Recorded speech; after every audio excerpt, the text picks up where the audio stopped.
Just take a sneaky peek back on the movies we've covered so far on our Arnie Revisited series. Let off some steam, Bennett. And the Austrian Oak had already covered several genres in his rise from bodybuilder to Hollywood icon. I'll be back. Raw Deal and Commando were straight up action movies, while his work as Conan was an epic mix of action and fantasy. Crush your enemies, see them driven before you, and hear the lamentation of their women. You can even argue that The Terminator is a classic 80s slasher flick, and not simply the revolutionary sci-fi masterpiece it's generally regarded as.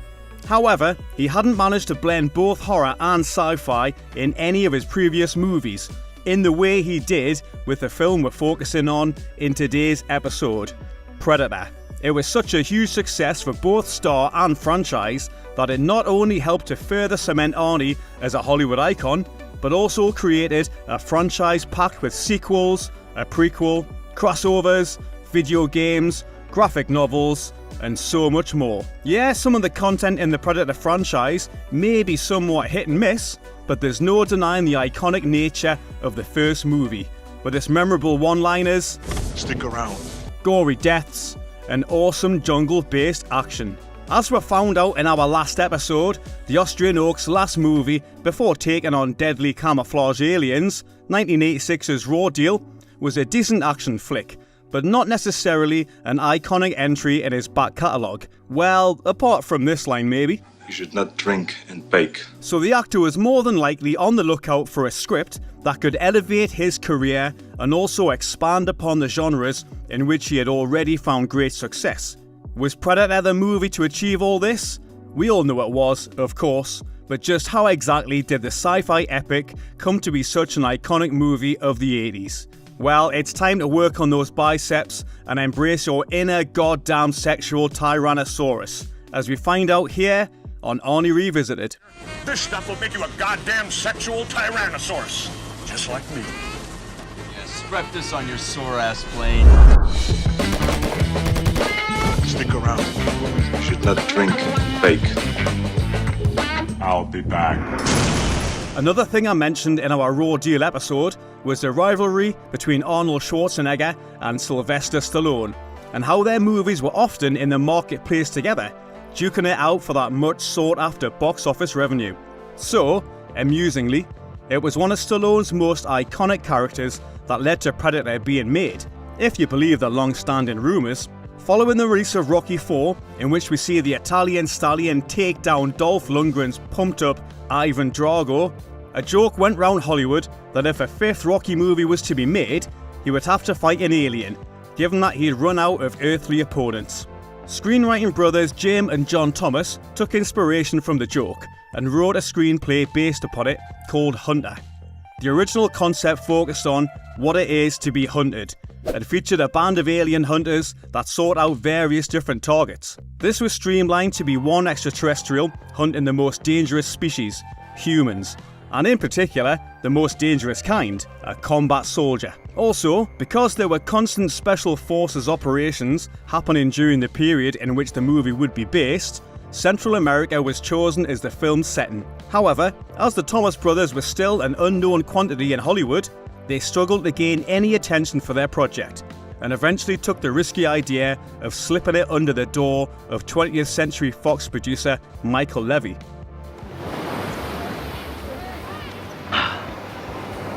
That's awful. This turned out to be just the break they needed, as Levy brought the screenplay to the attention of fellow producer Joel Silver, who gave the project the green light. He brought on his former boss Lawrence Gordon as co-producer and hired Nomad's director John McTiernan as the movie's director. In terms of the cast, obviously our favourite Austrian Oak got the call for the lead role of Dutch, saying at the time when producer Silver and Gordon approached him, "The first thing I look for in a script is a good idea. A majority of scripts are rip-offs of other movies. People think they can become successful overnight. They sat down one weekend and wrote a script because they read that Stallone did that with Rocky. Predator was one of the scripts I read, and it bothered me in one way. It was just me and the alien. So we redid the whole thing so that it was a team of commandos, and then I liked the idea." The movie had its leading man then, but what about the rest of its macho, jungle-dwelling, elite paramilitaries? Well, believe it or not, the Muscles from Brussels and recent advocate for Mountain Cold Light Beer was originally cast as the Predator, which, looking back on the character we see in the movie, seems like a pretty wild choice. Van Damme was chosen with the intent that the physical action star would use his martial arts skills to make the Predator an agile, ninja-like hunter. However, when the relatively diminutive star was compared next to his bodybuilding, 6-foot-plus co-stars, it was pretty clear that a more physically imposing man was required to make the creature more intimidating. Before we continue with our video, here's a reminder to click the Store tab on any of our JoBlo channels and browse our collection of the latest and freshest designs in our merch store. Go get you some. Also, Van Damme allegedly constantly complained about being too hot in the suffocating suit, as well as the fact that he would only appear on screen as the Predator. Ultimately, Van Damme was removed from the movie, and they instead turned to 7'2" actor Kevin Peter Hall, who had form in playing larger-than-life characters, having just finished work as the Sasquatch in Harry and the Hendersons. We don't know if it's male or female. Definitely male. How can you tell? Rounding out the cast as Arnie's elite band of soldiers was Rocky's Carl Weathers as Dylan, while pro wrestler and former Navy SEAL Jesse Ventura was cast as Blaine, thanks in no small part to his formidable physique. Rounding out the main players were the likes of Sonny Landham, Richard Chavez and Bill Duke, who Arnie had a rumble with, of course, in 1985's Commando. Fuck you, asshole. Fuck you, asshole. Filming on the movie began in March 1986 and, as per the end credits, was entirely shot in Puerto Vallarta, Jalisco and Palenque, Chiapas, Mexico. However, sometimes big-budget Hollywood productions can't get in the way of true love, and first unit production was halted so that Arnie could get to his wedding in time, being flown in a private jet, courtesy of the production, to Hyannisport, Massachusetts. On March 26th, he was married to Maria Shriver, and the couple had a whirlwind 3-day honeymoon while the second unit picked up additional shots. Also, in order to stay in the shape required for the muscle-bound action, Carl Weathers said that the cast would get up at 3 a.m. to work out before the day's filming. This guy's got the biggest arms in the world now. I gotta kind of beef up here. I gotta pump up a little bit, right? Oh yeah, you're a wimp. So With the actor also claiming to his co-stars that his physique was naturally given to him, only to then secretly work out when everyone else was out of sight. In fact, such were the physical demands of the movie, Schwarzenegger had gym equipment shipped out to Mexico so that he and his co-stars could work out before filming began. It wasn't just staying in shape that the actors had to contend with. Visibility in the Predator suit was limited, which made the tussles between Arnie and Kevin Peter Hall more perilous than they should have been. With the actor saying that, when he's supposed to slap me around and stay far from my face, all of a sudden, whap, there's this hand with claws on it. Hall stated in an interview that his experience on the film wasn't a movie, it was a Survival story for all of us. with one example being the actors having to wade through foul and stagnant water that was full of leeches. Knock, knock. Let me just start this section of the video by saying that I absolutely adore Predator, and for the most part, I found a lot of merit in some of the sequels and other installments that have followed. I was far too young to catch Predator when it first hit cinemas in 1987, not for want of trying, mind, so I had to wait until its home entertainment release on the wonderful format that was VHS to get a sneak peek. By which I mean waiting for me older brother to acquire a copy and for us to watch it with his pals when our folks had gone out for the night. We were all obsessed with the ultra-violent VFX, especially the open chest cavity and blown off arm scenes, the ridiculous machismo, and, of course, the forever quotable one-liners. Son of a bitch is dug in like an Alabama tick. You're hit. You're bleeding, man. I ain't got time to bleed. The movie's narrative also plays out perfectly, with the plot kicking off as Schwarzenegger and his comrades venture into the jungle in search of South American officials who have been kidnapped by terrorists. The team track and locate the fugitives, but soon discover they're up against a lot more than terrorists, when they find the skinned bodies of Green Berets, who Dutch knew, hanging from the trees. Of course, unbeknown to the team at the time, the Predator is behind these grisly killings, and, thanks to an opening shot of an alien spacecraft deploying a shuttle to Earth, we already know the antagonist is more than likely an extraterrestrial. The aliens' mission on Earth is to hunt armed and dangerous human quarry, and it's not long before Arnie's crack squad are slowly picked off in wonderfully brutal ways. Director McTiernan constructed the action with the kind of efficiency that he would go on to perfect with the similarly legendary Die Hard, a year later in 1988, stringing together the mayhem and kinetic action with great aplomb. Unlike some of Arnie's other more kitsch 80s movies, Predator plays out with a perfect level of credibility, and, more importantly, it's aged well. Despite some of the language and terms used by certain characters probably never surviving the script writing stage nowadays, Predator has become a science fiction, horror and action classic, and is clearly not just another dumb 80s Schwarzenegger flick, combining fluid direction with cheesy but hugely entertaining one-liners and gory set pieces. Plus, its villain is so iconic that it surpasses even Arnie's Tarzan-like makeover for the movie's conclusion, and deservedly set in motion a huge and lasting future for the character. You one ugly motherfucker. Predator was released on June the 12th, 1987 in US cinemas, with a gross of $12 million over its opening weekend, making it the #1 film at the time. Over the year, it was the second highest grossing movie behind Eddie Murphy's juggernaut sequel, Beverly Hills Cop 2, which is a great result for a movie with a relatively untested premise, but albeit with a massive star attached. Critically, the movie was met with a somewhat mixed reception. On review aggregator Rotten Tomatoes, the film has an approval rating of 80% based upon 60 reviews, and the site's critical consensus reads, Predator, part sci-fi, part horror, part action, all muscle. From the more contemporary reviewers, the New York Times described the movie as grisly and dull with few surprises. Cinefantastique wrote that the militarized monster movie tires under its own derivative weight, while the Los Angeles Times proclaimed it to be arguably one of the emptiest, feeblest, most derivative scripts ever made as a major studio movie. More positive, however, were The Hollywood Reporter, who said that the movie is a well-made, old-style assault movie and a full assault visual experience. The UK's Empire magazine also praised the movie, saying that Predator has gradually become a sci-fi and action classic.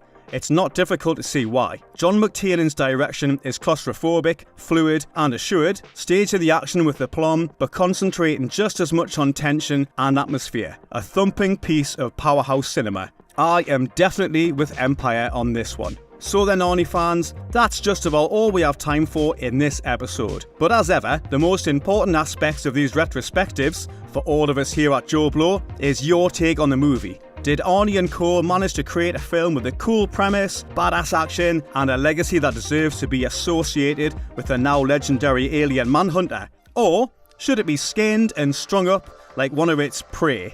Let us know your thoughts in the comments section, and we'll see you wonderful action fans next time, here on Arnie Revisited. Thanks for watching.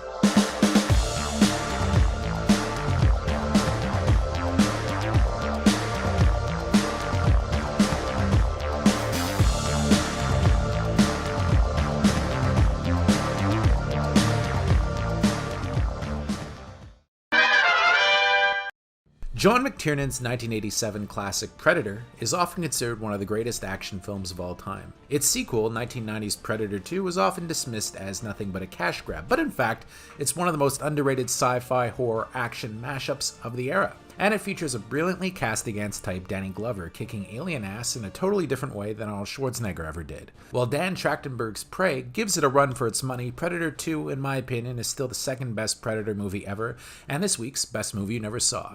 Welcome to the war.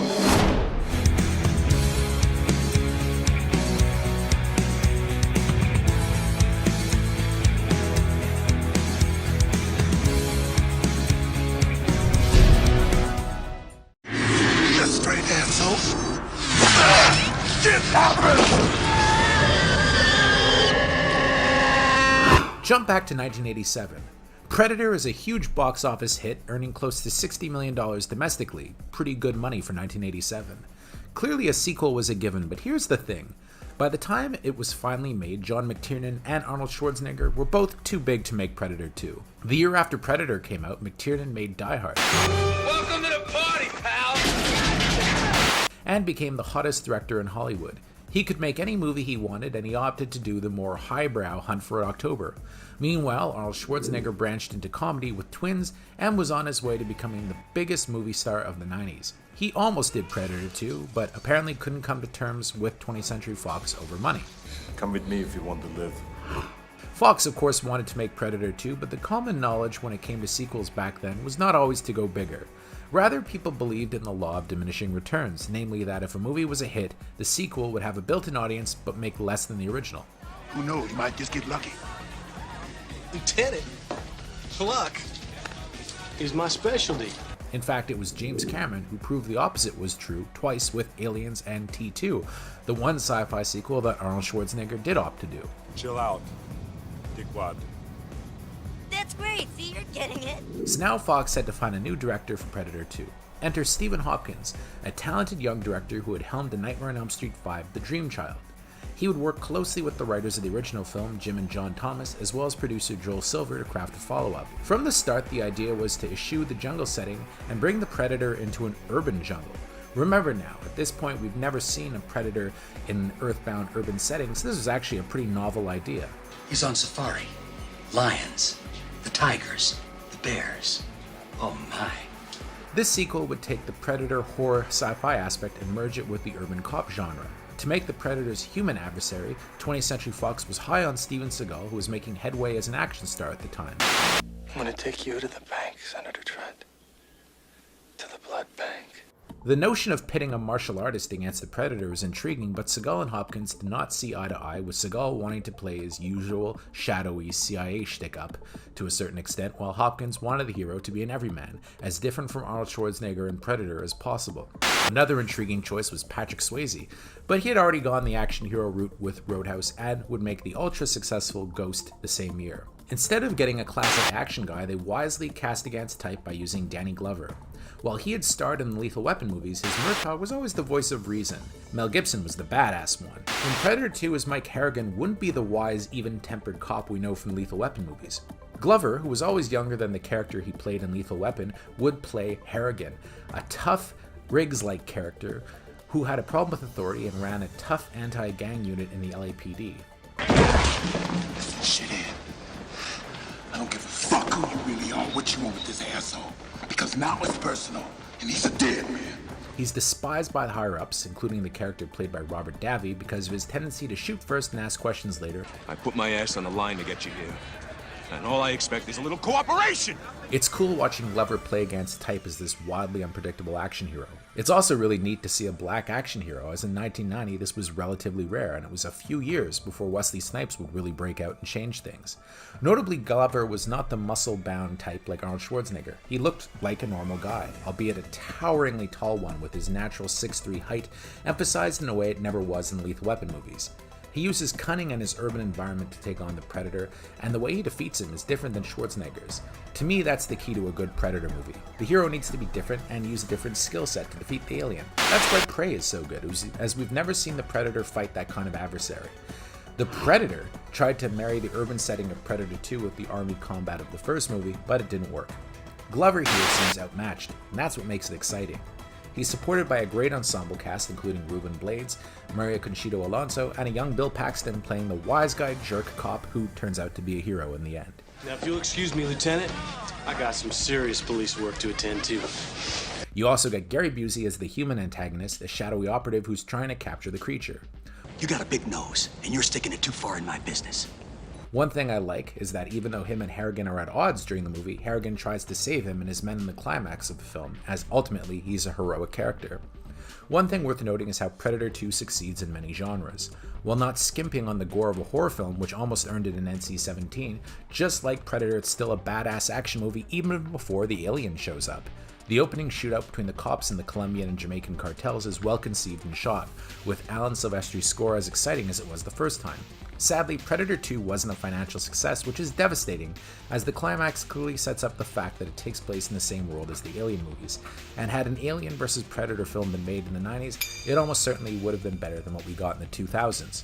Contrary to popular opinion, Predator 2 did still make money. It cost somewhere between 20 to 30 million, and it grossed 57 million worldwide, meaning after video, it did okay. Still, it wasn't a blockbuster, and Glover wouldn't really get to continue on as a solo action hero beyond the Lethal Weapon films, which is a drag. Okay, who's next? Predators, I think, tried to pay tribute to his character in a certain way, but it's kind of confusing because Lawrence Fishburne shows up as this guy stranded on the Predator planet, and I mean, wouldn't it have been way cooler if it was Danny Glover's character and they had stolen him so that they could somehow study him? My thought is that they must have approached him to reprise his role and he just turned them down, but if they didn't, that's on them, because I'll tell you, if Danny Glover had shown up on the Alien homeworld in Predator, oh man, the audience would have gone insane, and it would have probably changed that movie's reception to a great, great extent. Alas, his Mike Harrigan character never did return in the Predator universe, which I think is a real shame. Don't worry, asshole. You'll get another chance. Even still, Predator 2 ranks as perhaps the most underrated action horror sci-fi movie of its era. Jesus Christ, what the fuck are you?